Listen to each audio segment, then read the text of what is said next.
Since the referendum, there's been a lot of confusion and uncertainty around what Brexit actually means.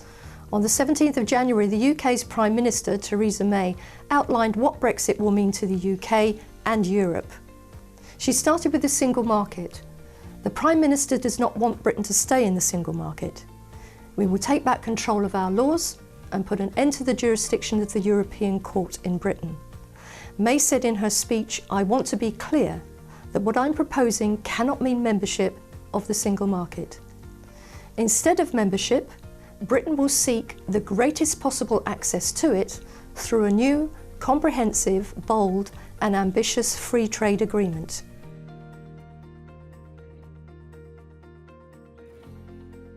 Now, some people don't really understand exactly what the customs union is. The customs union is the EU's common trading area. Goods from outside the area are charged a common external tariff to cross its border and enter it, and goods already within it can circulate and cross borders freely. A country that is part of the customs union cannot negotiate trade deals on its own.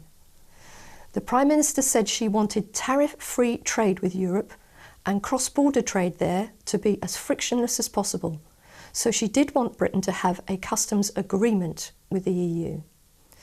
That could come in the form of a completely new customs agreement, or Britain could become an associate member of the customs union in some way, or retain some parts of it.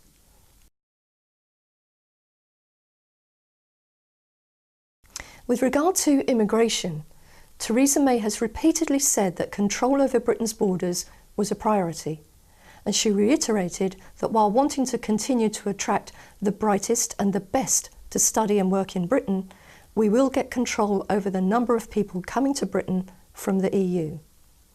We've yet to be given any indication of the kind of immigration system the PM envisages for EU citizens after Brexit, but ministers have hinted at the possibility of work visas.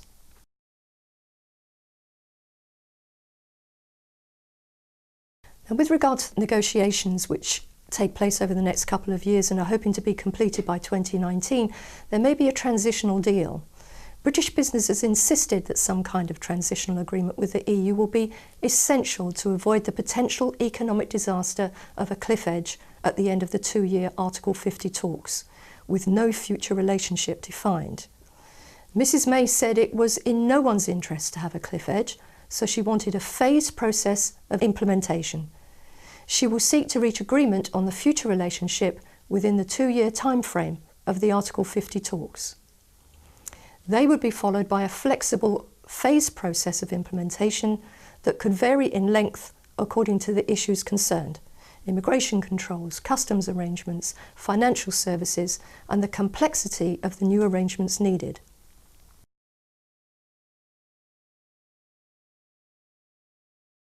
Some kind of payment into the EU's budget might have to be part of whatever future trade deal the government negotiates with the EU.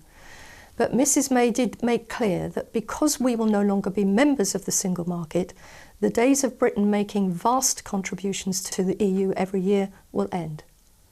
There may, though, be some specific European programmes in which we might want to participate. If so, and this will be for us to decide, it's reasonable that we should make an appropriate contribution.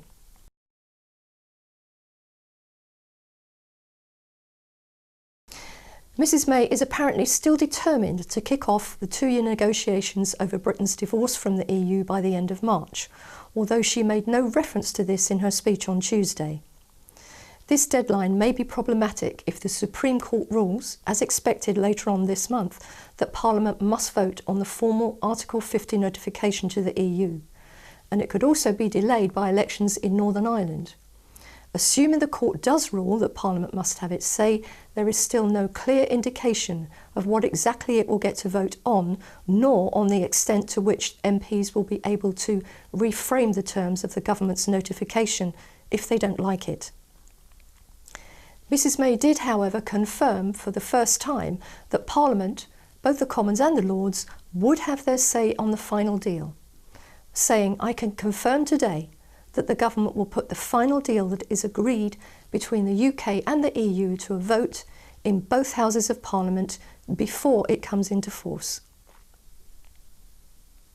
Finally, Mrs May paid lip service to the notion that if the negotiations with the EU are to be successful, they will have to be conducted without animosity, and said, "I want us to be the best friend and neighbour to our European partners."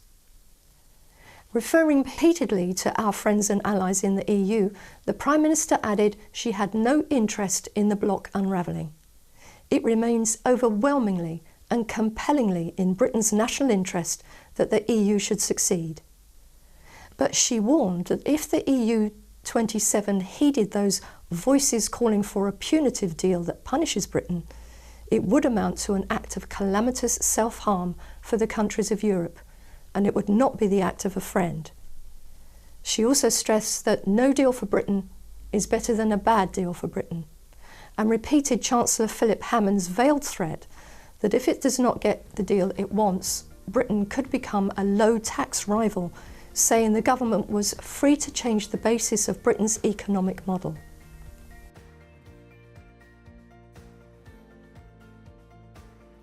So where does this leave all of us?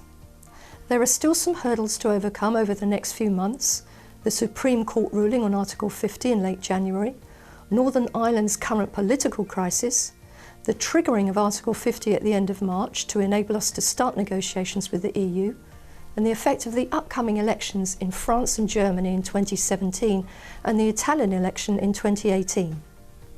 But it remains clear that Team UK needs to work together to get the best business deal for all parties, and the one that we can all work with to continue to ensure that we prosper globally. Now that we have some clarity, businesses are in a better position to make plans for Brexit by revisiting their strategic and budgetary plans now to ensure readiness for 2019.